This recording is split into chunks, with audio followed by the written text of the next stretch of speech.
Barabati stadium रो मुख्यमंत्री संबोधन। आम संविधान आमको भातृभाव में बांधि रखिछे। देश स्वाधीन पर दुईटी चैलेंजर सम्मुखीन होइतला। देश को विधि व्यवस्था रे चलाइबा पई संविधान लेखागला। कटक रे जातीय पताका उत्तोलन करी राज्य सरकार को विभिन्न योजनार उपलब्धि एवं सफलता बखाणिले मुख्यमंत्री मोहन चरण माझी।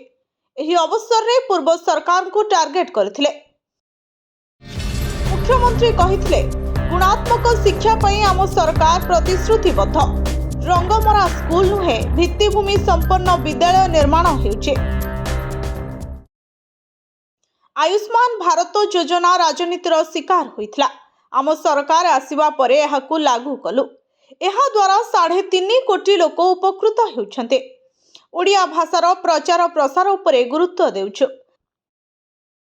बालीजात्रा को यूनेस्को मान्यता पाई उद्यम सफल हेबो बोली कहिसंती मुख्यमंत्री। महिला विरोधी हिंसाकारी को भी कड़ा चेतावनी देइछन्ते। महिला विरोधी हिंसाकारींकर गोटे ठिकणा हेउछि जेल। महिला विरोधी हिंसा को कदापि बर्दाश्त करा जिवनी।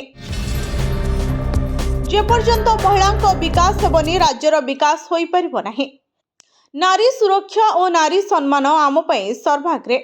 महिलांक सुरक्षा प्रति आमे प्रतिश्रुतिबद्ध और आमर शून्य सहनशीलता नीति। महिला हिंसा रे आमर दंड विधान हार कम थिला।